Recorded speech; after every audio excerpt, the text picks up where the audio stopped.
Assalamualaikum warahmatullahi wabarakatuh. Innal hamdalillahi nahmaduhu wa nasta'inuhu wa nastaghfiruh wa na'udzu billahi min syururi anfusina wa min sayyiati a'malina. May yahdihillahu fala mudhillalah wa may yudlil fala hadiyalah.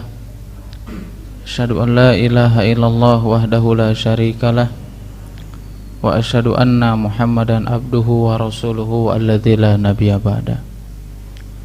Qala Allah ta'ala fi kitabihil karim, ya ayyuhalladzina amanu taqullaha haqqa tuqatih wa la tamutunna illa wa antum muslimun.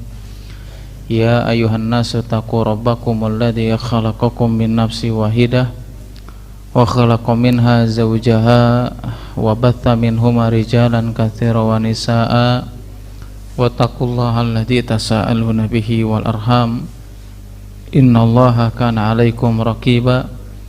Ya ayyuhalladzina amanu taqullaha wa qulu qawlan sadida yuslih lakum a'malakum wa yaghfir lakum dzunubakum wa may yuti'illaha wa rasulahu faqad faza fawzan 'azima. Amma ba'du. Alhamdulillah, segala puji hanya milik Allah Subhanahu wa taala. Kita memohon berlindung kepadanya dan kita bersaksi bahwasanya tidak ada Tuhan yang berhak disembah kecuali Allah Subhanahu wa taala. Salawat dan salam tidak lupa senantiasa kita curahkan kepada Nabi kita Nabi Muhammad sallallahu alaihi wasallam beserta keluarganya, sahabatnya, tabi'in, tabi'ut tabi'in, dan kepada para pengikutnya yang senantiasa istiqomah berpegang teguh di atas sunnahnya Nabi Muhammad sallallahu alaihi wasallam hingga akhir zaman. Dan kita bersaksi bahwasanya Muhammad adalah seorang nabi dan rasul utusan Allah Subhanahu wa taala. Alhamdulillah atas nikmat dan izin karunia Allah Subhanahu wa taala kita bisa bertemu kembali, ya, meskipun memang kondisinya agak sedikit hujan, ya, dan agak kurang fit, ya, insyaallah. Tapi alhamdulillah atas izin Allah Subhanahu wa taala kita bisa bertemu untuk sama-sama mempelajari apa-apa yang dijelaskan dalam Al-Qur'an dan sunnah Nabi sallallahu alaihi wasallam. Dan di antara kenikmatan yang sangat agung yang selama ini kita sudah mengetahuinya, yaitu adalah nikmat Islam, ya, nikmat Islam. Kira-kira kenapa nikmat Islam ini begitu agung nih daripada yang lainnya kira-kira? Ya tentu karena keutamaannya kan begitu. Kenapa sih nikmat Islam ini itu jauh lebih baik daripada dunia dan seisinya? Ya, karena keutamaannya. Keutamaan yang jauh lebih besar, yang sangat agung ini yang menjadikan nikmat yang sangat agung ini adalah nikmat Islam. Makanya Allah Subhanahu wa taala menjelaskan di salah satu firman Allah Subhanahu wa taala dalam surat Al-Maidah, ya, yang kita semuanya sering mendengarnya, al-yauma akmaltu lakum dinakum wa atmamtu alaikum ni'mati wa raditu lakumul islam madina. Sebelum kita jauh membahas tentang tema hari ini, ya, dalam ayat tersebut terdapat banyak faidah yang dijelaskan oleh Syekh Fauzan hafizahullahu taala ketika Allah Subhanahu wa taala menjelaskan al-yauma akmaltu lakum dinakum.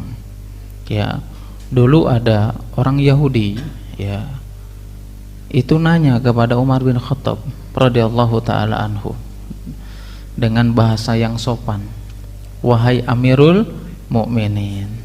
Beda sama orang Syiah, Pak. Orang Syiah nggak punya adab.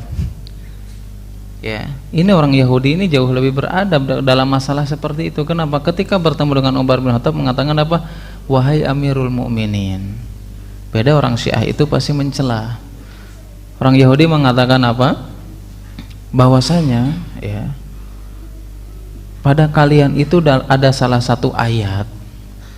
Kalau seandainya ayat tersebut turun nih kepada kami, maksudnya kepada orang-orang Yahudi, maka kami akan menjadikan hari tersebut, hari di mana ayat tersebut turun, maka kami akan menjadikan hari raya.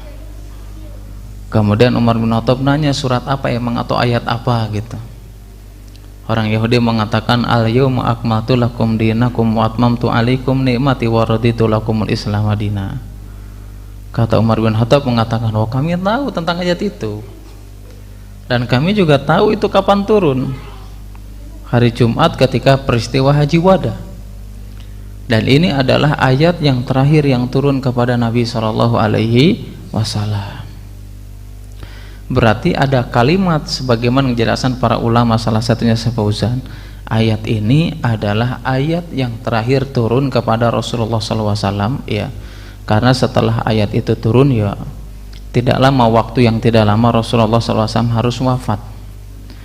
Kira-kira dengan bahasa itu apa yang bisa kita simpulkan? Ayat tersebut adalah ayat yang terakhir sebelum Rasulullah wafat. Kira-kira apa faedahnya? Faedahnya adalah berarti apa? Nabi SAW itu tidak wafat, tidak meninggalkan agama Islam kecuali agama ini sudah sempurna. Ya, kan Allah mengatakan al-yauma akmaltu lakum dinakum. Hari ini nih telah aku sempurnakan agama untuk kalian. Berarti kalau para ulama menjelaskan ini ayat terakhir yang turun kepada Nabi SAW, berarti apa? Berarti Rasulullah itu tidak meninggalkan umatnya, tidak meninggalkan agama Islam kecuali agama Islam sudah disempurnakan. Berarti kalau agama Islam ini sudah disempurnakan, yang namanya sempurna ini bantahan pertama kepada orang-orang liberal. Mereka mengatakan kalau agama Islam itu nggak cocok zaman sekarang, cocoknya zaman dulu. Sekarang udah modern, katanya gitu. Ya, padahal dari ayat tersebut dikatakan sempurna. Berarti apa? Yang namanya agama sempurna berarti cocok sampai kapanpun dan dimanapun. Mau zaman dulu, zaman sekarang, atau zaman yang akan datang, maka Islam ini sudah sempurna alias sudah cocok. Alasan yang kedua, ya, faidah yang bisa kita ambil berarti kalau di situ Allah menjelaskan, Allah sudah menyempurnakan ayat tersebut, berarti agama Islam ini tidak perlu direnovasi lagi. Kecuali masjid mah nggak apa-apa direnovasi, ya. Ini tambah nih, kayaknya kurang catnya tambah, kurang gantengnya tambah.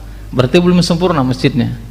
Nah, kalau agama Islam, karena Allah mengatakan al-yauma akmaltu lakum dinakum, agama Islam sudah sempurna. Jadi nggak perlu ditambah-tambah, nggak perlu dikurang-kurang, nggak perlu direnovasi lagi. Ya, berarti kalau selama ini kita menambah dan kurang, tidak merasa cukup dengan syariat yang datang, berarti merubah sesuatu yang sudah Allah tetapkan. Ya, berarti apa? Kalau kita paham agama Islam ini sudah sempurna, nggak perlu diotak-atik lagi, berarti kita tidak boleh berbicara berdusta atas nama agama Islam. Kita tidak boleh berdusta atas nama Rasulullah Sallallahu Alaihi Wasallam. Ya, bahkan saya pernah lihat sendiri, tapi bukan langsung, ya, di media sosial. Itu pernah melihat, ya, seorang dai mungkin, ya. Ya, yang namanya kayak gini, ini ibadah kayak gini, itu tidak mau, nggak perlulah nunggu dalil-dalil gitu katanya. Kira-kira gimana kalau ada ungkapan kayak gitu, setuju apa enggak? Ah, ibadah kudu nungguan dalil aja. Nah, gitulah alasannya, intinya nggak perlu pakai dalil. Padahal agama ini, kita beragama itu harus menggunakan dalil. Nggak bisa kita nggak menggunakan dalil. Kita punya HP saja, ya, punya handphone, itu ada dalilnya nggak? Ada dalilnya, ya. Petunjuknya ini loh, cara on off-nya di sini, gitu ya. Matiinnya di sini, volumenya di sini, baru kita bisa gunain. Begitu juga dengan agama yang berhubungan dengan akhirat, dengan perkara dunia saja kita ada dalilnya. Ya, ada dalilnya. Padahal urusannya dunia, apalagi urusan akhirat. Pasti di sana ada dalil yang menjelaskan. Ya, jangan sampai apa, justru kalau agama Islam sudah sempurna berarti dalilnya sudah mencukupi, nggak perlu kita menambah-nambah atau kita berdusta atas nama Nabi Sallallahu Alaihi Wasallam. Ini loh Nabi Sallallahu Alaihi Wasallam yang mengatakan, kada siapa, ternyata yang dikatakan adalah bukan hadis Nabi Sallallahu Alaihi Wasallam. Ya, makanya saya kemarin, kalau nggak salah malam Ahad kemarin, yang menjelaskan kajian di Masjid Agung Banjaran itu, salah satunya adalah ya pentingnya kita selektif dalam menuntut ilmu itu apa? Ya supaya kita paham kalau agama Islam ini berdalil, ternyata tidak seenaknya ya pikiran kita masing-masing. Dan kita beribadah, menjalankan syariat itu bukan dibangun di atas perasaan. Ya, kalau dibangun di atas perasaan ya nanti kita berbeda. Perasaan saya dengan perasaan orang sini, Cekares ini pasti berbeda. Perasaan saya kan nggak tahu, perasaan Bapak juga nggak tahu. Nah, agama Islam pasti harus menggunakan dalil. Ya, kalau menggunakan perasaan, ya ini bukti nih kalau agama Islam itu tidak menggunakan logika. Bukti kalau agama Islam tidak menggunakan perasaan, pokoknya mah dalil sangat yang mendasar. Itu adalah tentang tata cara wudhu. Yang disyariatkan ketika nyuci kaki ini dalam dalilnya itu mencuci bawahnya apa atasnya? Atasnya, itu syariat. Tapi kalau menurut logika gimana? Harusnya cuci bawahnya, ya enggak? Nah, ini ingin menunjukkan kalau agama Islam itu nggak pakai logika, pakainya dalil. Ya kalau pakai logika ya kita cuci bawahnya dulu daripada atasnya. Nah, inilah pentingnya tentang syariat Islam. Makanya di sana ada dalil-dalil yang menjelaskan tentang hadis sahih, hadis dhaif, ya. Dan ini penting yang harus kita ketahui meskipun mungkin secara global, ya. Karena memang orang yang bisa mensohihkan, mendoifkan hadis itu ya orang-orang tertentu, orang-orang yang memiliki ilmu dalam masalah hadis. Makanya Syekh Al-Albani rahimahullahu ta'ala, ya, beliau menjelaskan untuk memahami atau mengetahui hadis itu sahih atau dhaif ini ada dua cara, kata Syekh Al-Albani. Cara yang pertama yang dilakukan oleh pencari hadis itu dipelajari dulu nih tentang rawinya, tentang sanadnya. Dengan apa? Dengan ilmu-ilmu yang berkaitan dengan ilmu hadis. Dan ini tidak bisa dilakukan kecuali orang-orang yang memiliki ilmu hadis atau faham terhadap ilmu hadis. Nah, bagaimana dengan kita? Kita harus beribadah atau harus tahu dalil ini sahih atau hadis, sedangkan kita nggak pernah mempelajari ilmu hadis.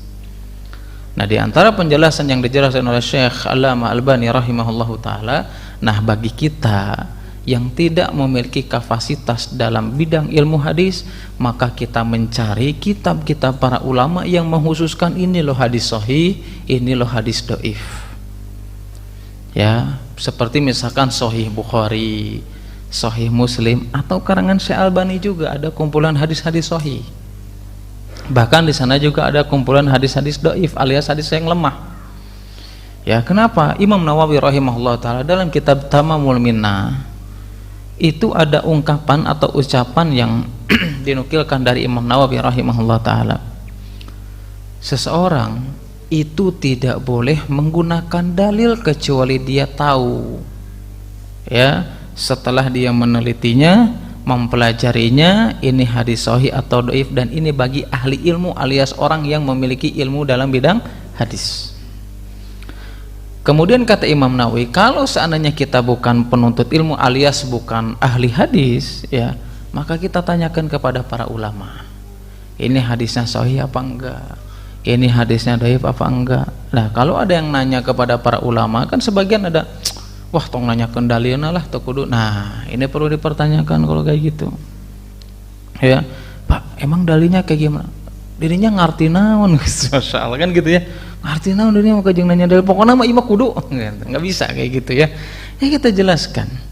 Ini dalilnya seperti ini, makanya bahkan para ulama yang lainnya menjelaskan, di antaranya Syekh Utsaimin rahimahullahu taala, kalau misalkan kita dituntut untuk menjelaskan atau meriwayatkan hadis dan kita bukan ahlinya, kita jelas, artinya kita memiliki kapasitas tentang ilmu hadis, kita jelaskan ini loh hadis ini dhaif, siapa yang menjelaskannya, ulama A, B, C dan sebagainya, kita jelaskan tentang itu. Kalau ini hadis sahih ya kita jelaskan ini hadisnya sahih, siapa yang menjelaskan, ulama A, B, C, D dan yang lainnya. Nah, inilah diantara ya bukti kalau agama Islam ini kita harus beragama, melaksanakan syariat itu di atas dalil, bukan dengan logika. Ya, makanya kalau dalam kitab Usul Salasa itu yang pertama itu Ma'rifatul Islam bidalilihi au bi adillati bil adillah, ya. Kewajiban kita menuntut ilmu di antaranya mengenal Allah, mengenal Nabi, kemudian mengenal agama Islam dengan dalil-dalilnya. Kenapa di situ ditambahkan oleh Syekh Muhammad Tamimi dengan kalimat dalil supaya kita tidak menggunakan logika? Karena logika ini nggak bakalan nyampe. Makanya Syekhul Islam Ibnu Taimiyah rahimahullahu taala beliau menjelaskan otak atau akal ini, kata Syekhul Islam, itu seperti mata. Dan mata itu tidak akan pernah bisa melihat di tempat yang gelap kecuali ada cahaya. Kan begitu. Makanya kata Syekhul Islam begitu juga dengan akal kita. Akal kita ini tidak akan mengetahui sesuatu dari syariat ini kecuali apa? Kecuali ada cahaya. Cahayanya apa? Al-Quran dan Sunnah Nabi Shallallahu Alaihi Wasallam. Ya, makanya saya sering mengingatkan, ya inilah pentingnya ya kita selektif untuk memilih guru ketika dia bisa menjelaskan tentang agama ini berdasarkan dalil, bukan berdasarkan logika. Makanya Imam Malik rahimahullah taala dalam kitab Tamhid karya Ibnu Abdul Bar, ya, itu menjelaskan perkataan Imam Malik rahimahullah taala kepada kita semuanya, ya, bahwasannya orang yang berhak diambil ilmunya atau misalkan ditinggalkan nggak boleh diambil ilmunya, yang pertama adalah orang yang dia senantiasa mengajak kepada sesuatu yang berhubungan dengan syahwat atau sesuatu yang menyimpang daripada ajaran Rasulullah SAW. Ini nggak boleh diambil ilmunya, kata Imam Malik, bukan kata saya hanya menukilkan saja. Kemudian kata Imam Malik itu siapa? Adalah orang yang jelas tentang kebodohannya, itu nggak boleh diambil ilmunya. Atau yang ketiga kata Imam Malik, yaitu adalah seseorang yang dia berdusta, baik dengan salah satunya hadis palsu atau mengucapkan suatu hadis padahal Nabi SAW tidak menjelaskan tentang itu. Ini nggak boleh. Ya, bahkan Imam Malik mengatakannya di situ apa? Tidak boleh mengambil ilmu dari orang yang senantiasa berdusta meskipun dia tidak berdusta atas nama Rasulullah. Dia berdusta dengan tidak mengucapkan atas nama Rasulullah aja nggak boleh, apalagi dia mengucapkan suatu hadis mengatasnamakan Rasulullah padahal Rasulullah tidak pernah mengucapkannya. Makanya Nabi SAW dalam sebuah riwayat Bukhari dan Muslim dan yang lainnya, Nabi SAW menjelaskan kepada kita semuanya apa? Man kadzdzaba alayya muta'ammidan falyatabawwa maq'adahu finnar aw minnar. Barang siapa yang dia berdusta atas namaku dengan sengaja, kata Nabi SAW, sudah ambil saja tuh tempat duduknya di neraka. Ya, makanya ini nggak boleh, kata Imam Malik dalam kitab Tamhid karya Ibnu Abdul Bar. Dan yang keempat kata Imam Malik itu yang tidak boleh diambil ilmunya adalah seorang yang soleh. Ini orang soleh ini, dia tahu atau hafal tentang hadis tapi dia tidak tahu apa yang dia ucapkan. Ya, inilah pentingnya kita harus mengambil ilmu ya berdasarkan dengan dalil. Boleh dengan siapapun kita mengambil ilmu, tapi jelas ya ini dalilnya, ini rujukannya bukan dengan logika dan hawa nafsu. Ya, jadi jangan pernah dikira, nanti jangan gini, nggak apa-apalah salah juga, nanti yang dosa gurunya gitu ya. Benar apa enggak kayak gitu? Apa-apalah, nanti yang salah gurunya yang dosa. Kira-kira gimana? Rugi dong saya, nanti saya sendiri yang masuk neraka. Itu dalam surat Al-A'raf ya 37, 38 atau 38, 39. Itu kan ada perdebatan tuh. Perdebatan antara orang yang mengajarkan sesuatu sesuai dengan hawa nafsunya dan perdebatan dengan orang yang mengikutinya atau yang belajar kepadanya. Dalam surat Al-A'raf itu pertama nih, komplain dulu orang yang masuk neraka terakhir. Komplain sama Allah Subhanahu wa taala dalam surat Al-A'raf 37 dan 38 atau 38 39. Itu komplain dulu, ya Allah, kasih aja nih kepada orang ini. Maksudnya orang yang terakhir ngomong neraka komplain kepada orang yang duluan masuk neraka. Masukkan aja, kasih aja adab yang lipat ganda. Kenapa? Karena dia telah menyesatkan kami. Tapi Allah ngebalasnya apa? Kata Allah mengatakan, kalian itu sama-sama disiksa dilipat gandakan, tapi kalian nggak tahu. Nah, di ayat yang selanjutnya komplain nih, siapa yang masuk nerakanya lebih dulu. Siksa aja tuh orang itu. Siapa? Kenapa? Dia itu nggak memiliki sesuatu kebaikan. Artinya apa? Mereka sama-sama mendapatkan siksaan dari Allah Subhanahu wa taala. Makanya pentinglah, meskipun nggak secara keseluruhan ya, kita penting memahami berbagai hadis yang memang selama ini menyebar di antara kaum muslimin, ya. Bahkan saking banyaknya hadis dhaif, bahkan hadis palsu, karena kita kurangnya memahami. Jadi seolah-olah itu dianggap sebagai hadis, padahal Nabi tidak pernah meriwayatkannya. Makanya pesannya Imam Muslim rahimahullahu taala, wajib bagi kita untuk mengetahui tentang hadis-hadis mana yang sahih, mana yang dhaif, ya, mana yang terpercaya, mana yang di dalamnya mengandung kedustaan. Nah, wajib bagi kita, ya. Meskipun memang tentang masalah hadis yang lemah itu para ulama berselisih pendapat, ya, berbeda pendapat. Ada ulama yang mengatakan melarang secara mutlak, nggak boleh pokoknya mengamalkan hadis dhaif secara mutlak. Ada sebagian ulama berpendapat, ya, boleh mengamalkan hadis dhaif atau hadis lemah, tetapi itu dalam masalah-masalah keutamaan amal. Tetapi yang jelas ulama yang membolehkan kita mengamalkan hadis yang lemah itu, mereka memberikan syarat. Jadi artinya tidak tidak sembarangan gitu. Wah, pokoknya nama tenanawan dhaif, yang penting mah keutamaan amal, nggak seperti itu. Ya, sekarang kita terjadi kan seperti itu, nggak apa-apa lemah juga, yang penting itu mah dalam masalah keutamaan amal. Artinya apa? Sembarangan. Pokoknya mah sikat aja, nggak boleh seperti itu. Maksudnya para ulama memberikan syarat boleh, yang ini yang membolehkan, ya. Kalau yang tidak membolehkan kita sudah sepakat, nggak perlu dibahas. Ulama yang membolehkan ini boleh mengamalkan hadis dhaif tersebut kapan? Ketika ada sahih atau hadis yang lain yang sahih yang menjelaskan tentang syariat tersebut. Artinya boleh kita mengamalkan hadis dhaif kalau memang apa? Kalau memang dalam hadis tersebut tidak menyelihi syariat yang datang daripada Rasulullah SAW. Dari mana tahunya? Berarti ada hadis lain yang mendukungnya, ada hadis sahih yang lain yang mendukungnya. Bahkan seperti Syekh Utsaimin itu atau ulama-ulama yang lainnya, ya, boleh nggak mengamalkan? Di antara syaratnya kalau dia mau mengamalkan hadis tersebut itu dalam hal targhib atau tarhib, dalam motivasi aja atau dalam menakut-nakuti saja, peringatan. Untuk menentukan suatu amalan ini boleh atau tidak, itu tidak bisa dilakukan dengan hadis yang dhaif. Untuk menentukan suatu amalan ini ditentukan atau tidak, itu harus ditentukan dengan dalil yang sahih. Makanya para ulama mengatakan di antara syarat yang membolehkan dia beramal dengan hadis sahih, di antaranya yang pertama adalah hadis yang lemah, yang tidak lemah banget alias lemah biasa saja, gitulah bahasa simpelnya, ya. Yang kedua, ketika dia mengamalkannya dia tidak meyakini kalau hadis itu sahih, ya.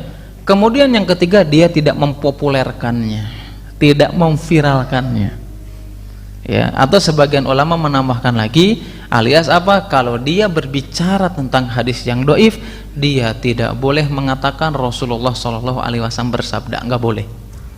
Misalkan qala Rasulullah SAW bersabda, ternyata hadisnya dhaif.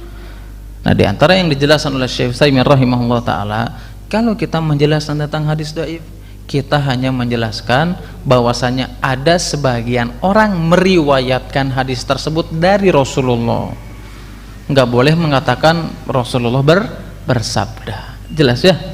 Ya, ini di antara, ya, penjelasan secara umum lah, ya, tentang memahami, ya, kita bagaimana cara berdalil. Ya, yang jelas dari kesimpulannya, hadis yang dhaif itu tidak bisa untuk menentukan suatu syariat kecuali apa? Kecuali hadis sahih. Wallahu a'lam bishawab. Ya, apalagi kita berkaitan dengan Ramadan, banyak loh Pak hadis-hadis yang menyebar di antara kita, ya. Ada yang palsu gitu, ya. Ada juga yang maudhu, ada juga yang dhaif.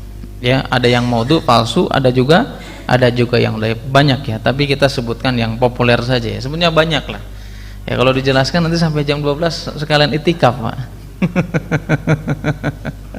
Itu, ya. Nah, ini yang harus kita pahami. Tapi sejauh ini, ya, sebelum kita membahas lebih jauh lagi nih tentang hadis-hadis yang berbicara tentang hadis-hadis yang dhaif ini, sebelumnya pernah jelaskan, ya, bekal Ramadan, ya, sama Ustaz Fakih Abdullah Hafidhahullah ta'ala, ya. Saya kenal beliau, Masya Allah, ya.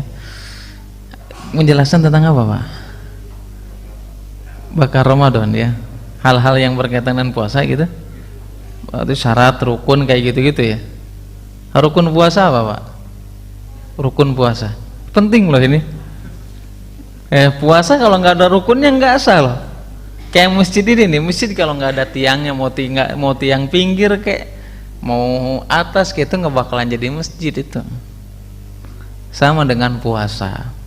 Puasa itu nggak bakalan sah puasa seseorang kecuali memenuhi rukunnya. Kalau salah satu rukun nggak ada, udah batal itu puasanya. Apalagi dua-duanya nggak ada, atau ada apalagi beberapa hal nggak ada. Ya, ini mengulang sedikit lah pelajaran SD dulu. Ya, rukun puasa itu salah satunya niat. Niat itu harus ada Pak.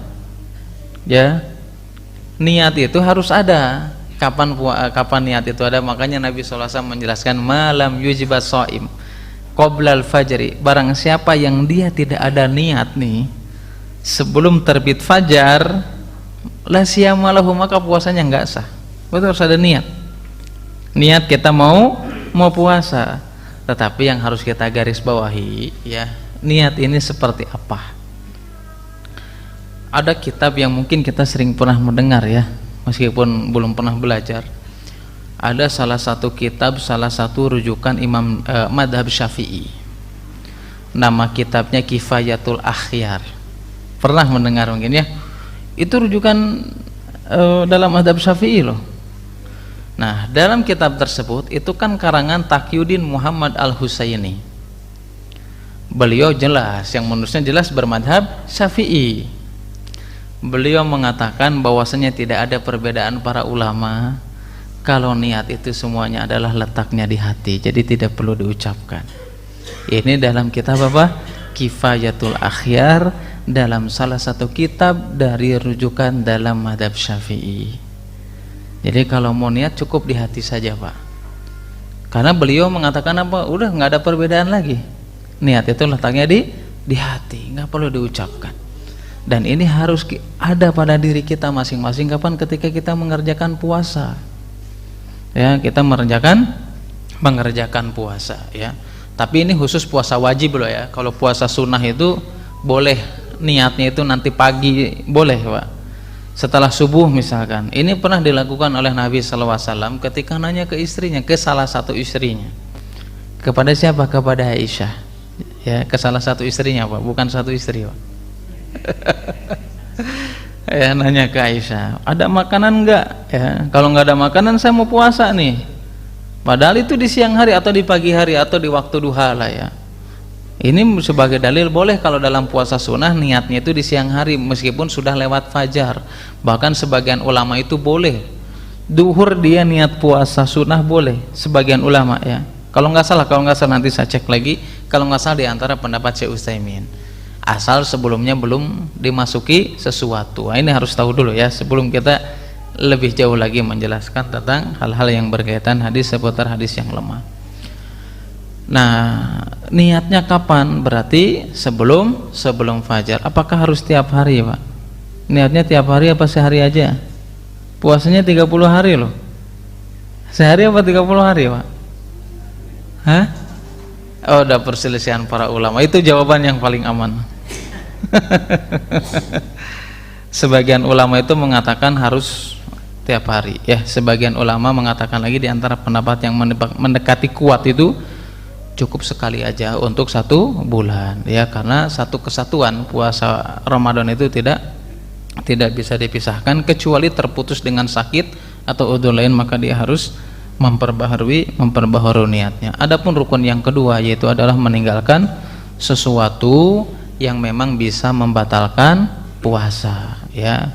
Intinya itu rukunnya. Kalau yang tidak membatalkan puasa apa Pak?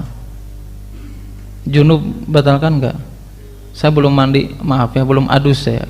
Boleh puasa enggak? Boleh, Masya Allah. Ibu-ibu malahan yang paham ya.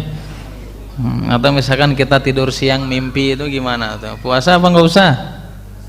Puasa yang enggak membatalkan ya. Masya Allah ya. Banyak lah ya yang tidak membatalkan puasa, banyak mencium, memeluk istri itu tidak membatalkan puasa selama tidak memunculkan atau mengeluarkan syahwat kita masing-masing. Jelas ya, itu selingan saja ya. Yang jelas ketika kita hendak bertemu dengan bulan Ramadan, ya, kita tahu tentang berbagai keutamaan yang sudahlah. Setiap kita sudah tahu bulan penuh dengan ampunan, bulan penuh keberkahan. Ya, yang jelas kita juga sama. Ingin mendapatkan apa? Ingin mendapatkan ampunan, ingin mendapatkan keutamaan dari puasa yang selama ini kita kerjakan. Berarti kalau kita ingin mendapatkan keutamaan dari puasa yang kita lakukan, berarti ada syarat ketentuan berlaku. Tadi kembali lagi ke awal, berarti apa? Kita harus beribadah di atas dalil, di atas dalil yang sahih yang datang dari Nabi Shallallahu Alaihi Wasallam. Di antara dalil atau di antara hadis yang sering tersebar di antara kita, ya, baik ketika Ramadan atau ketika mau masuk Ramadan, apa biasanya tradisinya apa, Pak? Nadran, kuramas, ya. Nah, kalau kuramas gitu seperti itu, memang yang saya pahami itu tidak ada dalilnya. Kalau itu tidak ada tuntunannya, maksudnya mau puasa harus kuramas dulu, harus adus dulu, ya. Sampai-sampai ada orang yang nggak puasa, kenapa ente nggak puasa? Saya kemarin lupa, belum kuramas. Ya, emang nggak pernah mandi ya? Ya, padahal itu tidak ada tuntunan dari Nabi Shallallahu Alaihi Wasallam. Atau misalkan nazran, ya, kita mengunjungi makam, itu salah satu disyariatkan, Pak. Tapi mendoakan loh, ya, bukan meminta doa, tapi mendoakan orang yang sudah wafat itu disyariatkan. Kita datang ke sana supaya ingat dengan kematian, itu disyariatkan. Tetapi yang menjadi permasalahan itu ketika kita menentukan waktu. Misalkan udahlah sehari sebelum puasa atau 2 hari sebelum puasa, atau 1 atau 2 hari sebelum lebaran. Nah, ini yang menjadikan kekeliruan ketika menghususkan. Padahal yang disyariatkan dalam syariat Islam itu kapan saja, mau puasa kek, mau sebelum puasa, mau Januari, Februari, perbanyak. Supaya apa? Supaya melembutkan hati kita ingat dengan kematian. Ya, sebagaimana apa? Sebagaimana Aisyah radhiyallahu taala anha, dulu ada yang curhat, ya, sama Aisyah ini, bisa nggak kamu mengobati penyakit saya? Kemudian Aisyah nanya, emang kamu sakit apa? Kan begitu. Dia mengatakan, aku memiliki kerasnya hati ini. Artinya kalau keras hati, ya udah nggak kebal dengan nasihat lah pokoknya, udah nggak kebal dengan kebaikan dan kebenaran. Maka Aisyah menganjurkan apa? Yang pertama, dia harus sering nengokin orang yang sakit supaya ingat dengan kenikmatan yang diberikan oleh Allah. Yang kedua, dia harus sering mengiringi orang yang wafat ke makam supaya sadar dengan kematian, supaya bisa melembutkan hati. Dan ini tidak dikhususkan, tidak mesti harus 2 hari, seminggu, atau sebelum Ramadan, atau beberapa hari sebelum Lebaran, atau hari-hari Lebaran. Ya, karena kita Lebaran nemuin orang penuhnya di mana, Pak? Di makam, daripada di rumah saudara kita, Pak. Ya. Nah, ini sesuatu yang memang yang tidak dicontohkan oleh Nabi SAW. Di antara hal yang lain, yaitu adalah tersebarnya orang yang bermaaf-maafan. Ini hadis yang lemah, Pak. Ditinjau dari beberapa sisi. Bahkan sebagian ulama ahli hadis mengatakan hadis yang maudhu, hadis yang palsu. Yaitu apa? Ketika seseorang mengucapkan maaf ketika menjelang Ramadan atau 1 hari menjelang puasa, mau lewat WA, mau lewat BBM, kan musim, Pak, dengan bahasa-bahasa sok romantis teh, sok puitis teh gini, Pak, ya. Saya sering ingatnya, ya itulah saya ingatnya, pokoknya itu saya paling ingat sampai sekarang. Jika tangan tak sampailah, wajah tak bertataplah. Saya juga nggak tahu, Pak, ya. Baru ujung-ujungnya Ahmad dan keluarga misalkan gitu, ya, di copy paste lagi tuh, diedit, ya. Pas dikirim lupa edit itu nama keluarganya, keluarga yang sebelumnya. Nah, hal-hal yang seperti ini, ya, ini tradisi yang memang, ya, ini hadisnya ini hadis palsu, bukan maudhu lagi, bukan doif lagi. Kenapa ada tradisi seperti itu?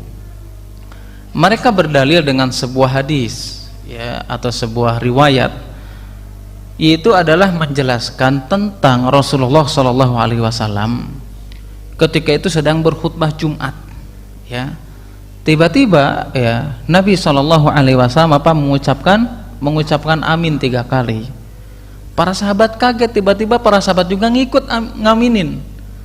Setelah selesai baru para sahabat nanya, kenapa engkau mengucapkan amin? Ya, kemudian Rasulullah menjawab, tadi malaikat berbisik kepadaku. Ya, berbisik kepadaku. Apa? Berbisiknya itu adalah celakalah atau laknatlah, terlanatlah orang siapa? Yaitu seseorang yang ketika dia bertemu dengan Ramadan, pertama, ya, dia tidak meminta maaf kepada kedua orang tuanya kalau masih ada. Yang kedua yaitu adalah dia tidak meminta maaf atau istri kepada suami. Yang ketiga karena dia tidak meminta maaf kepada siapa? Kepada sesamanya. Ternyata hadis ini palsu, Pak. Setiap hadis yang menjelaskan hadis ini itu tidak mencantumkan riwayatnya dari siapa. Ya, nggak tahu ini riwayatnya dari siapa. Apakah mungkin ya, apakah ketika seseorang menggunakan hadis tersebut, apakah untuk melegalkan, untuk bisa membiasakan tradisi maafkan? Kalau seandainya kita merujuk, sebagian orang mengatakan ini ada riwayatnya, Pak. Dari siapa? Dari Ibnu Huzaimah atau Imam Ahmad. Kalau kita telusuri kepada riwayat Ibnu Huzaimah atau Imam Ahmad, ada hadis tetapi berbeda dengan itu. Itu hadis dari Abu Hurairah radhiyallahu taala anhu. Di situ menjelaskan apa? Jelas ya, Nabi SAW ketika berkhutbah mengucapkan amin 3 kali. Kemudian ditanya oleh para sahabat, kenapa mengucapkan amin? Nah, dalam riwayat yang sahih ini Nabi SAW menjelaskan bahwasanya Allah Subhanahu wa taala atau malaikat ini memerintahkan kepadaku untuk mengaminkan apa? Bahwasanya ya Allah Subhanahu wa taala melaknat orang yang dia bertemu dengan puasa di bulan Ramadan tapi dia tidak mendapatkan ampunan. Ini yang benar. Ya, makanya apa? Coba udah nggak dapat ampunan kemudian dilaknat. Makanya Ibnu Rajab Al-Hambali rahimahullahu taala menjelaskan kepada kita. Jadi kalau kita di Ramadan nggak mendapat ampunan, maka kita akan sulit mendapatkan ampunan di bulan-bulan lainnya. Ya, makanya kenapa orang-orang itu bahagia? Mereka menyambut dengan penuh kebahagiaan. Bahkan para sahabat terdahulu berdoa ingin bertemu dengan bulan Ramadan, karena di situ tempat di mana Allah mengampuni kita. Kalau kita nggak mendapatkan ampunan nih di bulan Ramadan tahun ini, terus kita kapan mau mendapatkan lagi? Sudah hilang kesempatan, sulit untuk mendapatkan ampunan, kita dilaknat. Ya, makanya kata Nabi malaikat ini mengabarkan kepada aku untuk mengaminkan siapa? Orang yang bertemu dengan bulan Ramadan tetapi dia tidak mendapatkan ampunan dari Allah Subhanahu wa taala. Yang kedua, hadis yang sahihnya ya, yang dikatakan katanya Ibnu Huzaimah padahal beda. Yaitu adalah Allah melaknat orang yang mereka masih memiliki kedua orang tua tapi tidak menjadikannya dia masuk surga. Alias apa? Dia tidak mau berbakti kepada orang tua, dia dilaknat oleh Allah Subhanahu wa taala dan Nabi diperintahkan untuk mengaminkannya. Berarti apa? Betapa agungnya kita berbakti kepada orang tua, jangan sembarangan ini. Jangan mentang-mentang kita sudah punya gaji gede, punya istri cantik, punya rumah, lupa sama orang tua kita. Nggak pernah berkunjung, ya kunjungnya nanti aja pas lebaran misalkan. Ya nggak pernah kita berbakti kepada orang tua, ini dilaknat oleh Allah Subhanahu wa taala. Kemudian yang ketiga, ya yang dijelaskan dalam hadis yang sahihnya, ternyata Allah itu melaknat bagi siapa? Bagi orang yang ketika disebutkan nama Nabi atau sholawat Nabi dan kita tidak bersolawat kepada Rasulullah SAW. Ya, ini hadis yang sahihnya. Nah, yang tadi yang ngomong mengatakan bahwasanya orang yang dilaknat itu siapa? Yang boleh diaminkan atau dia meminta maaf kepada orang-orang sekitar, minta maaf istri kepada suami atau suami kepada istri, atau tidak meminta maaf kepada siapa? Kepada orang tua. Ini hadis yang maudhu alias palsu. Ya, dan ini tersebar. Sudah menjadi apa? Sudah menjadi tradisi kita. Ya tadi itu ya. Ya jadi sebelum kita maaf-maafan dijelaskan dulu hadis itu. Sok bentar lagi cek aja di broadcast nanti di WA di grup tuh. Ya. Meskipun nanti setiap orang sama itu, cuman ganti nama keluarga aja. Itu menjelaskan tentang hadis itu dulu. Nih nanti dilaknat nih, kenapa nggak minta maaf? Akhirnya apa? Mohon maaf lahir dan batin dan yang lainnya. Ya, Nah, ini disandingkan apa hadis dari Ibnu Huzaimah, padahal dari Ibnu Huzaimah dan Imam Ahmad kan beda tadi mengatakan ya. Yang dilaknat itu siapa? Yang bertemu Ramadan tidak mendapatkan ampunan, yang dia memiliki orang tua tapi tidak berbakti, yang dia disebutkan nama Nabi SAW tapi dia tidak mau bersolawat kepada Nabi SAW. Nanti dibalas lagi nih. Berarti kita nggak boleh dong. Ya ini wah alirannya keras juga nih, nggak boleh kita maaf-maafan. Oh enggak, Islam itu menganjurkan kita untuk saling memaaf-maafkan. Tetapi dalam Islam itu tidak dianjurkan kita memberikan maaf di waktu tertentu, di waktu yang khusus, tidak dihususkan. Makanya ada hadis lain dari Abu Hurairah radhiyallahu taala anhu yang datang dari Bukhari dan yang lainnya. Nabi SAW bersabda, "Man kanat indahum madlimatun ala akhihi min irdihi aw min syai'in fayatahallalhu minhu al-yawma qabla an la yakuna dinarun wala dirhamun." Kata Nabi SAW mengatakan dalam hadis tersebut, sudah adzan Pak? Belum. Doif berarti itu Pak. Yang sahih belum di sini Pak. Nah, dalam hadis tersebut ya, barang siapa di antara kalian ya yang pernah melakukan kedzaliman kepada seseorang alias melakukan kesalahan, maka kata Nabi SAW mengatakan apa? Maka segera kalian untuk minta dihalalkan kepada orang yang selama ini kita dzalimi. Kemudian di situ dikatakan apa? Al-yauma qabla alla yakuna dinarun wala dirhamun. Hari ini nih, sekarang ini, sebelum dinar dan dirham itu sudah tidak berguna lagi, alias hari kiamat.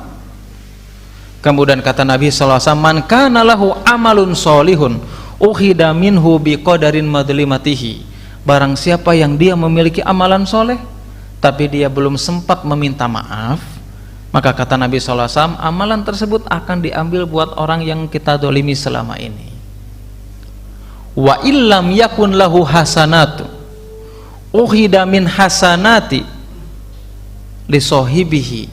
Kalau kita tidak memiliki kebaikan dan kita melakukan kedoliman kepada orang lain, maka Allah akan menimpakan keburukan orang tersebut diberikan kepada kita. Dalam hadis ini ada kalimat namanya kalimat al-yaum. Kamu harus meminta maaf sekarang juga, sebelum dinar dan dirham ini tidak bermanfaat. Berarti kalau ada kalimat al-yaum, maksudnya adalah di sini perintah untuk bersegera kita meminta maaf, tidak ditentukan dengan waktu, tahun atau bulan tertentu. Ya, syariat jelas memerintahkan kepada kita untuk meminta maaf. Ini sahih kan ya Pak? Ya, untuk meminta maaf. Tetapi dalam hadis itu harus segera, nggak perlu kita harus nunggu setelah Ramadan atau sebelum Ramadan. Emang kita tahu ajal kita kapan diambil oleh Allah Subhanahu? Kita nggak tahu.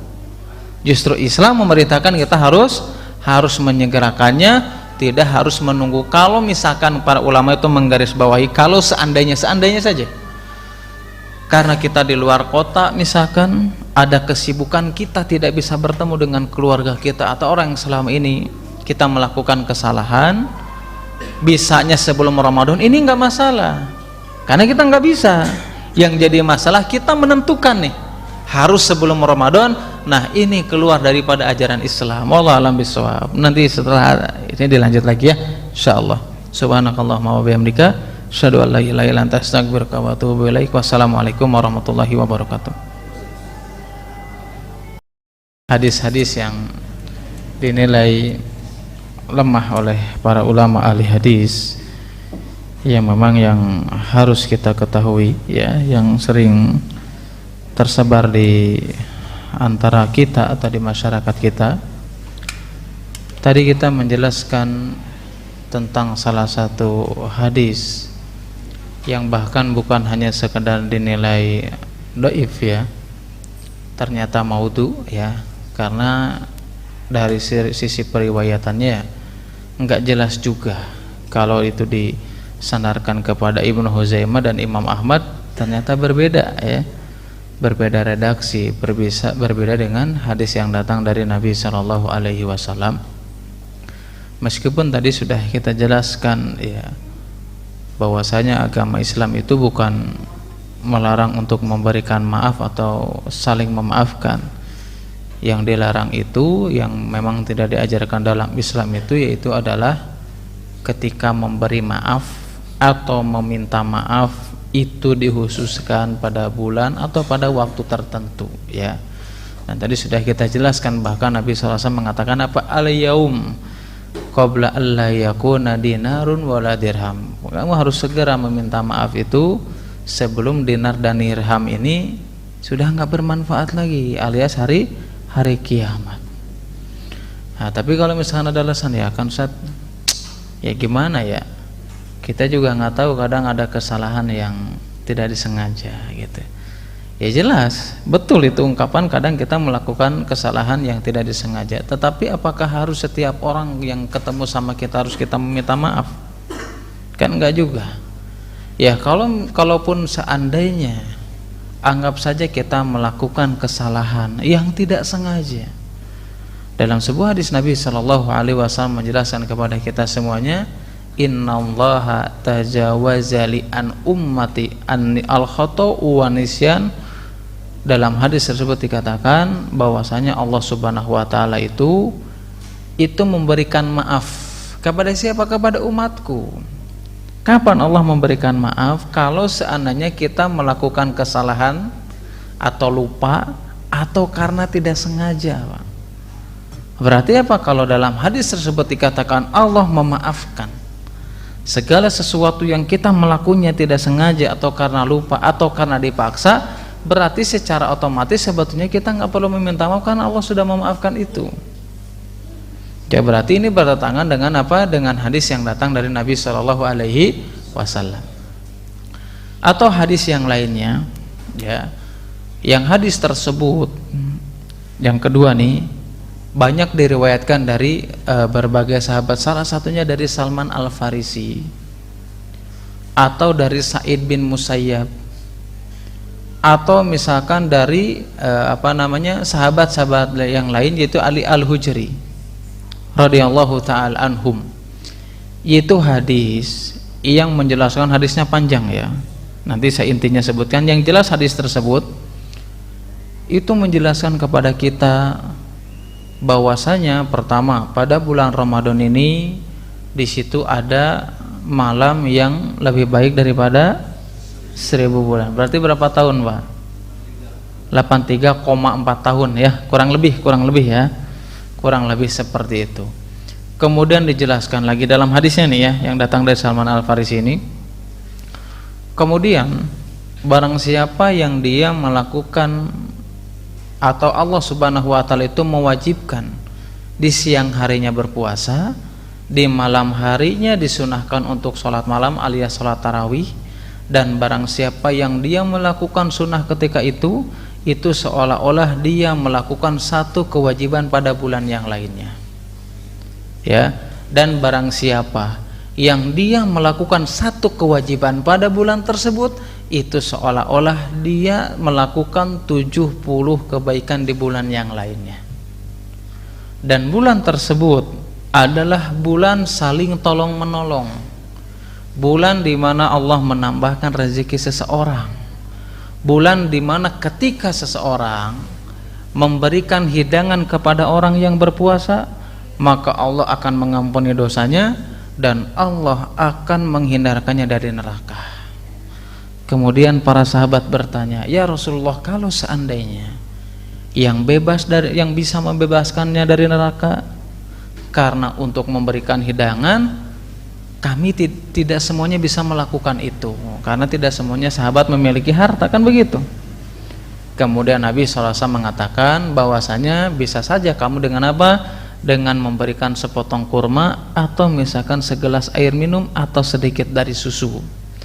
Kemudian dalam hadis tersebut di akhirnya mengatakan bahwasanya Ramadan itu awwaluhu rahmah wa usatuhu magfirah ya. Kemudian dalam hadis tersebut dikatakan bahwasanya Ramadan ini, Ramadan yang pertama, yaitu adalah momen yang pertama adalah rahmat, dan Ramadan pertengahan adalah magfirah, dan Ramadan yang terakhir adalah apa?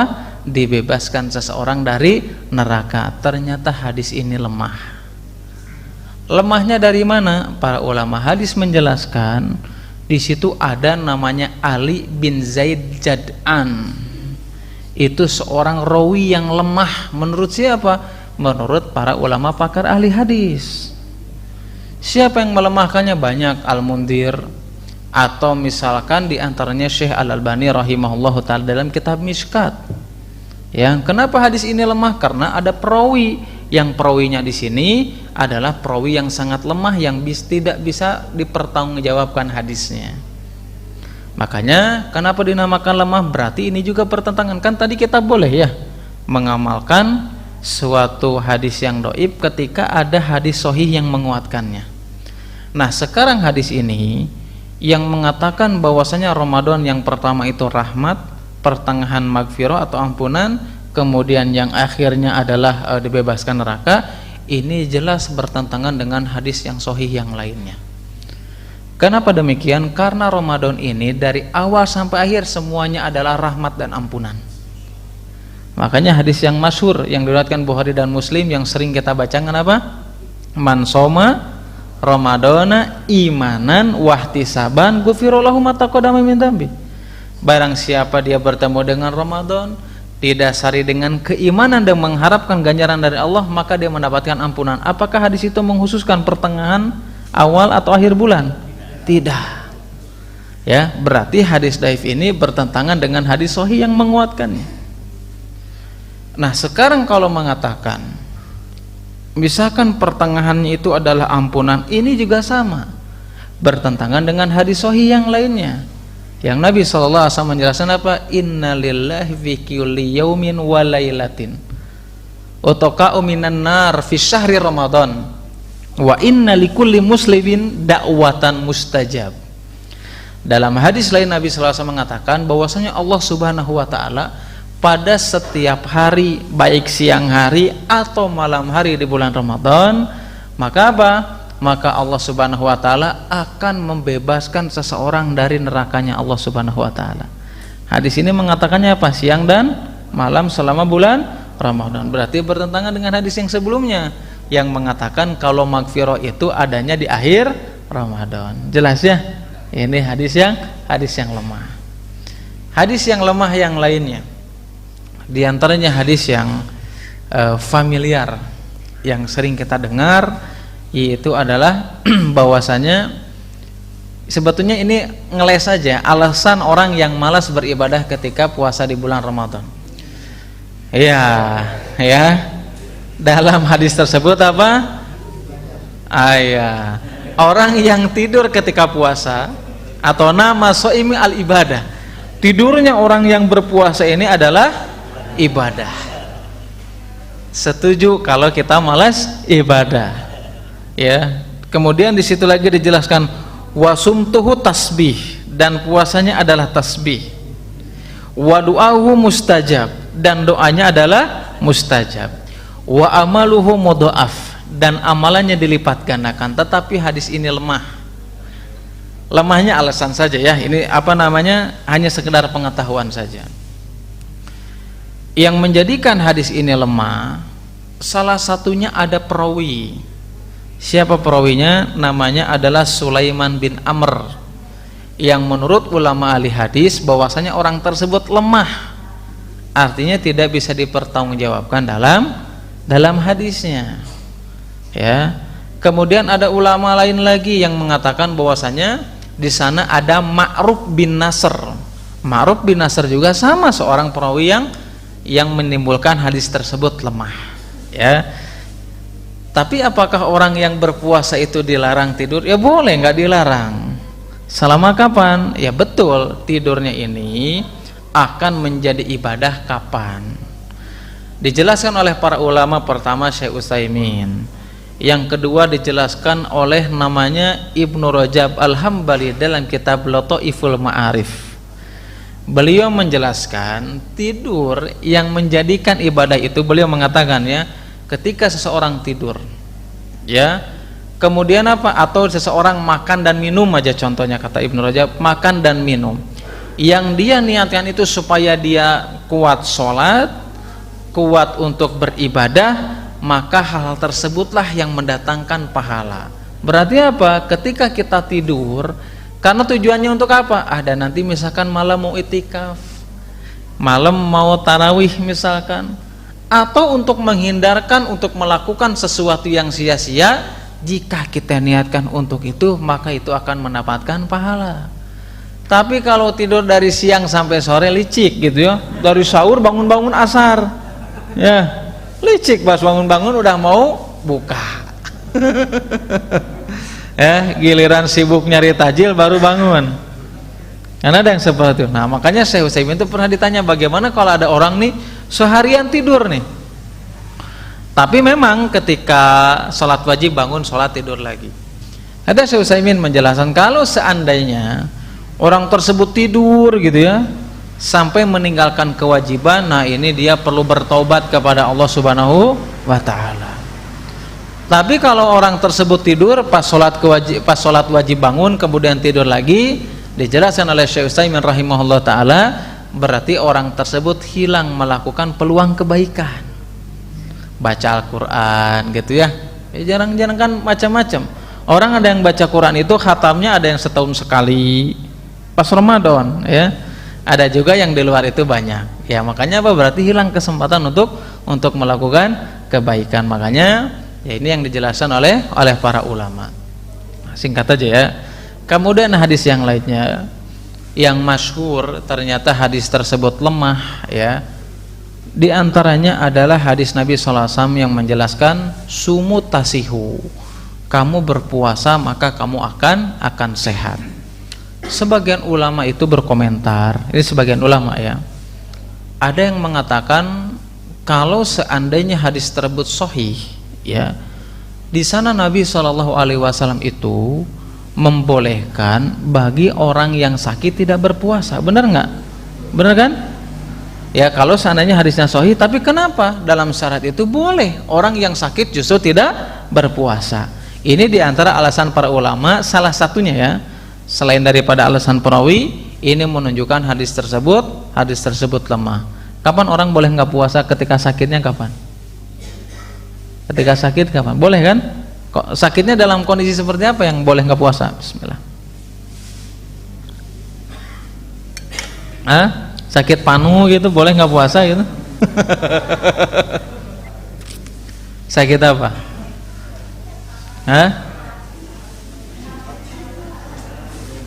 Orang yang sakit yang boleh tidak berpuasa itu kan ada dua ya. Yang pertama adalah orang yang sakit yang sudah tidak ada harapan untuk sembuh. Intinya udah nggak ada harapan untuk sembuh lah ya. Nah orang seperti itu boleh nggak puasa, hanya sekedar bayar fidyah. Tapi kalau ada orang yang sakit yang masih ada harapan sembuh, nah baru ini diperinci ya. Kalau dia sakitnya ada harapan sembuh, kalau misalkan dia mau puasa ternyata memberatkan dan membahayakan, maka haram hukumnya dia berpuasa. Artinya dia nggak boleh puasa. Kalau hanya memberatkan tidak membahayakan, kalau dia puasa hukumnya makruh. Kalau ketika dia sakit mau puasa dia sadar pokoknya sakit nggak memberatkan dan tidak membahayakan, maka dia wajib berpuasa. Ya jelas. Nah, kemudian para ulama menjelaskan ya, meskipun hadis tersebut lemah ya, tetapi secara makna betul. Secara makna betul bahwa puasa itu bisa menyembuhkan beberapa penyakit ya. Yang saya dengar ya dulu dari pakar kesehatan itu salah satunya bisa menyembuhkan mah. Betul secara makna, tetapi secara hadis itu lemah, jadi tidak boleh disandarkan kepada Nabi Shallallahu Alaihi Wasallam. Makanya kalau nggak salah dalam kitab silsilah hadis dhaif punya Syekh Al-Albani itu Syekh Al-Albani itu pernah menjelaskan pengalamannya ya. Beliau itu kurang lebih sudah 10 tahun memiliki ya pokoknya salah satu penyakit lah. Beliau sering berobat selama 10 tahun. Kemudian dijelaskan oleh Syekh Albani, beliau pernah melakukan 40 hari puasa berturut-turut, itu tidak makan alias cuman hanya sekedar minum aja. Ternyata apa? Beliau menjelaskan ternyata apa? Puasa yang dia lakukan ini berdampak baik pada kesehatannya, yang selama ini Syekh Al-Albani rahimahullahu taala selama 10 tahun berobat tidak ada perkembangan, ternyata menjadi lebih baik karena puasa. Ya, kalau secara makna betul ya. Tapi kalau secara hadis, maka ini dijelaskan oleh para ulama adalah hadis yang lemah. Jelas ya? Nah, kemudian hadis yang lainnya, waduh sudah nggak konsen ya sudah hari ini.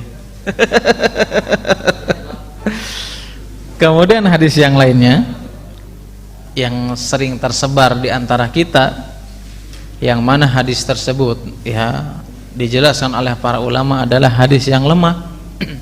Salah satunya adalah hadis tentang ketika kita berdoa mau berbuka puasa. Memang ada beberapa riwayat. Yang pertama riwayat dari Ibnu Abbas yang diriwayatkan Daraqutni ya, doa yang kita kenal, Allahumma lakasumna wa apa? Itu riwayat lain ya. Saya ngetes dulu ya. Kalau riwayat dalam Ibnu Abbas yang diriwayatkan Daraqutni itu Allahumma lakasumna wa bika aftarna. Ini hadis yang dari Ibnu Abbas diriwayatkan dari Daraqutni. Ada hadis yang lain lagi. Salah satunya misalkan hadis dari Anas yang diriwayatkan Abu Dawud. Salah satunya yang kita kenal Allahumma laka suntu wa bika amantu dan seterusnya. Ada juga hadis lain lagi dari Mu'ad bin Zuhrah. Ya, dari Mu'ad bin Zuhrah. Hadis tersebut itu diriwayatkan Abu Daud dan yang lainnya. Itu sama, Allahumma lakasuntu wa bika amantu dan seterusnya. Ternyata hadis ini lemah, Pak. Lemahnya dari mana? Pertama, hadis yang datang dari Mu'ad bin Zuhrah, ternyata itu dalam jenis nama hadis itu namanya hadis yang mursal, hadis yang sanadnya terputus. Dan di situ tidak ada sahabat yang meriwayatkannya. Kenapa? Karena Mu'ad bin Zuhrah adalah seorang tabi'in, bukan sahabat. Ini salah satu alasan hadis tersebut lemah. Begitu juga hadis yang tadi dijelaskan dari Anas dan yang lainnya, ini juga memiliki kesamaan, yaitu adalah di dalamnya ada rawi yang lemah. Nah, kemudian yang sahih yang mana? Itu adalah hadis yang datang dari Ibnu Umar, yang mana Nabi SAW menjelaskan kepada kita apa doanya? Dhahabat doma wabtalatil uruq wa thabatal ajru insyaallah. Ini ternyata hadis yang sahih. Ya, tapi apa? Kita selama ini mengetahuinya ternyata beberapa riwayat dari hadis-hadis yang dipandang oleh ulama ahli hadis ternyata hadis yang lemah. Nah, bedanya ya, kita tahulah ketika kita membaca doa masuk masjid pasti berdoa dulu baru masuk. Kamar mandi juga doa dulu baru masuk. Tetapi doa ini yang dijelaskan dalam fatwa Syabakah Islamiyah, ketika kita berdoa dengan salah satu sunnah atau hadis sahih tadi dhahabat doma'u, itu doanya kapan? Ternyata doanya ketika kita sudah berbuka. Artinya ketika kita bahasa sunnahnya ngong adzan gitu ya, langsung mengucapkan bismillah. Setelah bismillah baru makan, minum, kemudian mengatakan apa? Dhahabat doma'u wabtalatil uruq wa thabatal ajru insyaallah. Ternyata hadis ini hadis yang sahih, hadis yang banyak diantara kaum muslimin tidak mengetahuinya. Ya, tapi sekarang selama ini kita mengalami atau menjalani hadis-hadis yang dinilai lemah oleh para ulama ahli hadis. Jelas ya? Jelas. Kemudian hadis yang lainnya, ya, di antara hadis yang lemah, yaitu adalah ketika seseorang dilarang mengucapkan Ramadan, tetapi harus mengucapkan syahrul Ramadan. Nggak boleh. Ada riwayat seperti itu. Kamu nggak boleh loh mengucapkan Ramadan. Kenapa? Ramadan itu salah satu nama dari nama Allah Subhanahu Wa Taala. Jadi kalau kamu mau mengucapkan Ramadan harus mengucapkan syahrul Ramadan atau bahasa Indonesia dengan bulan Ramadan. Ini hadis yang lemah. Hadis yang lemah. Ramadan itu kira-kira artinya apa, Pak? Ramadan. Ada yang pernah tahu nggak Ramadan artinya apa? Bulan. Hah? Ramadan artinya. Memang perselisihan, ada perbedaan para ulama ya. Sebagian kenapa puasa Ramadan itu dinamakan Ramadan? Sebagian ulama berpendapat karena Ramadan ini disyariatkan di bulan atau di waktu yang cuaca begitu sangat panas. Sebagian ulama juga menjelaskan kalau Ramadan itu artinya adalah membakar. Artinya kalau ada orang yang berpuasa, itu salah satu cara untuk membakar dosa dan kemaksiatan yang dia lakukan dengan puasa yang dia lakukan. Tetapi kalau kata Syekhul Islam Ibnu Taimiyah rahimahullah ta'ala, Ramadan itu ya nggak ada artinya lah, seperti bulan-bulan yang lain. Wallahu alam bissawab ya. Sampai di mana tadi Pak? Yang jelas hadis yang mengatakan larangan kita mengucapkan Ramadan ini adalah lemah. Contoh kan tadi kembali lagi ke kaidah, kita boleh mengamalkan hadis dhaif kalau ada hadis sahih yang menguatkannya. Ternyata ketika hadis ini mengatakan hadis yang lemah ini tidak boleh kita mengucapkan Ramadan kecuali dibarengi dengan kalimat syahrun atau bulan, ternyata ada hadis sahih yang lainnya sama-sama dari Abu Hurairah. Yang pertama riwayat Muslim, yang kedua adalah riwayat Ahmad dan yang lainnya. Dalam hadis tersebut dikatakan Nabi SAW bersabda, datang dari Abu Hurairah radhiyallahu taala anhu, idza jaa Ramadan futihat abwabul jannah wa ghuliqat abwabul jahim wa sufidatis syayatin. Ini riwayat yang pertama yang diriwayatkan Muslim dari Abu Hurairah. Riwayat yang kedua sama-sama juga dari Abu Hurairah, tapi riwayatnya dari Ahmad dan yang lainnya. Idza ja'akum Ramadan syahrun mubarakun iftaradallahu alaikum siyamahu futihat abwabul jannah wa ghuliqat abwabun nar wa suffidatis syayatin, dan seterusnya. Dalam hadis ini pertama dikatakan apa? Idza jaa Ramadan. Di situ tidak mengucapkan idza jaa syahru Ramadan. Makanya Imam Tirmidzi menjelaskan atau Imam Ibnul Qayyim dan yang lainnya menjelaskan, dengan dalil ini dibolehkan seseorang mengucapkan Ramadan tanpa didahului dengan kalimat syahrun atau tanpa didahului dengan kalimat bulan. Kenapa? Karena dalam hadis tersebut dijelaskan idza jaa Ramadan, apabila telah datang Ramadan. Tidak dikatakan apabila telah datang syahru Ramadan. Jelas ya? Masya Allah, ternyata banyak hadisnya ternyata ya. Nah, hadis yang lainnya yang dinilai dhaif, yang dinilai lemah oleh para ulama ya, sebetulnya memang kalau lebih detail itu sebetulnya lebih asyik, tapi nggak apa-apa, kita yang penting tahu aja ya. Kalau lebih detail nanti pusing, sanad seperti apa, rawi seperti apa, kenapa dia lemah dan sebagainya. Yang jelas tadi kita mengikuti cara-cara yang dijelaskan Syekh Albani ya. Kalau kita bukan sebagai penuntut ilmu dan kita bukan sebagai ahli hadis, ya sudah, kita menjelaskan hadis itu sahih atau dhaif sesuai dengan ulama yang menetapkan atau menggolongkan ini hadis termasuk sahih atau lemah. Di antaranya hadis yang lemah yang tersebar di antara masyarakat atau di antara kita, yaitu adalah sebuah riwayat yang menjelaskan lau ya'lamul ibad anna fi Ramadan, kalau seandainya seseorang itu tahu tentang keutamaan Ramadan, latamannat, maka orang tersebut akan mengharapkan Ramadan itu setiap tahun. Ya, kalau kita tahu nih tentang keutamaan Ramadan, pasti orang ini akan mengharapkan Ramadan seluruhnya gitu. Nah, ini juga hadis yang lemah, Pak. Siapa yang mengatakan? Ya para ulama ahli hadis. Wallahu alam bisawab. Makanya ya kenapa Ramadan ini tidak setiap tahun, hanya sekedar 1 bulan saja, kira-kira hikmahnya apa, faedahnya? Itu untuk menunjukkan kalau syariat Islam itu tidak memberatkan. Berat enggak kalau setiap tahun atau setiap bulan Ramadan? Berat, Pak. Berat. Dari mana tahu beratnya? Makanya Allah menghibur kepada kita ya. Ketika Allah menjelaskan salah satu firman dalam surat Al-Baqarah yang kita kenal ya, ya ayyuhalladzina amanu kutiba alaikumusiyam kama kutiba alal ladzina min qablikum. Kama kutiba alal ladzina min qablikum, sebagaimana aku wajibkan kepada umat terdahulu.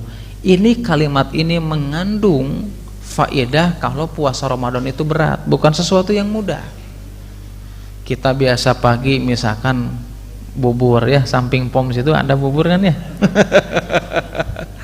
Biasa ngeteh ngopi. Kenapa beratnya? Karena puasa itu harus meninggalkan sesuatu yang dibolehkan, menjadi terlarang sementara, kan begitu. Makan boleh, minum boleh, maaf, melakukan hubungan suami juga boleh, tetapi itu dilarang kapan? Ketika puasa. Itu yang memberatkan kita. Nah, makanya kenapa Allah Subhanahu wa taala mengatakan la allak apa? Kama kutiba alal ladina min qablikum. Puasa itu diwajibkan kepada kalian sebagaimana diwajibkan kepada umat terdahulu. Itu supaya atau Allah Subhanahu wa taala tujuannya untuk menghibur kepada kita. Kenapa menghiburnya? Jadi kita tidak merasa berat.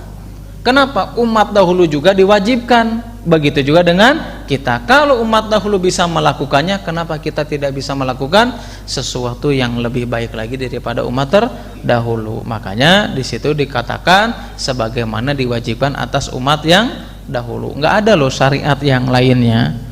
Itu dalam dalilnya Allah mengatakan kamu diwajibkan sholat atau misalkan diwajibkan zakat sebagaimana umat terdahulu diwajibkan, enggak ada. Itu khusus puasa saja. Kenapa? Karena puasa adalah sesuatu yang berat. Nah, makanya kalau seandainya hadis tersebut sahih, bahwasanya kalau kita mengetahui tentang keutamaan yang ada di bulan Ramadan, maka kita akan mengharapkan setiap tahun, setiap bulan Ramadan. Maka ini dikatakan para ulama ahli hadis, kenapa hadis yang sangat lemah? Kan itu sangat memberatkan. Makanya hikmahnya diwajibkannya hanya satu bulan. 1 bulan wage kadang kita ngeluh ya. Ngeluh Pak, apalagi mungkin sudah seminggu setelah sahur.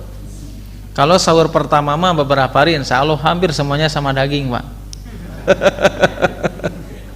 Ya, minggu kesananya lagi sama rendang, sama soto ayam, sama kaldu ayam tapi berbentuk Indomie Pak. Ya, medoknya rasa rendang Pak. Walau alam bisawab, itu mungkin yang bisa dijelaskan ya. Sebetulnya masih banyak ya, tapi itu yang paling populer ya di antara kita.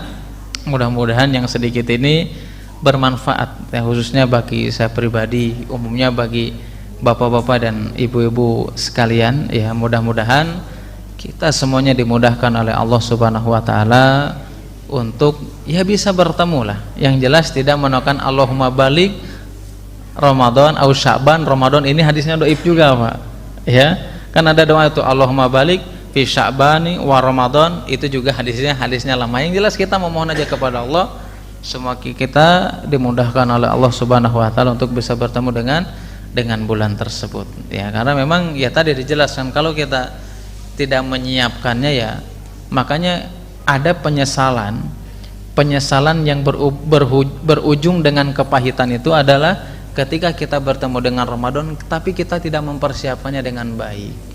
Kenapa tidak mempersiapkan dengan baik? Karena kita menganggap sepele. Akhirnya apa? Akhirnya kita tidak ada persiapan. Makanya kemarin Ustaz Abdullah menjelaskan tentang bekal Ramadan. Sekarang hadis-hadis yang berkaitan Ramadan supaya kita lebih siap lagi untuk menunjukkan kalau kita itu betul-betul hamba yang memiliki keimanan kepada Allah Subhanahu wa taala. Karena orang yang memiliki keimanan, mereka akan bahagia menyambut Ramadan dan mereka akan bersiap-siap menyambutnya dengan ilmu yang bersumber daripada Al-Quran dan Sunnah Nabi Sallallahu Alaihi Wasallam. Wallahu a'lam bishawab. Ya, kalau ada yang mau nanya sambil duduk aja ya. Saya panas dingin sebetulnya ini, kurang sehat ya. Sambil duduk aja ya kalau mau nanya nanti. Subhanakallahumma wa bihamdika, asyhadu an la ilaha illa anta, astaghfiruka wa atubu ilaik. Assalamualaikum warahmatullahi wabarakatuh.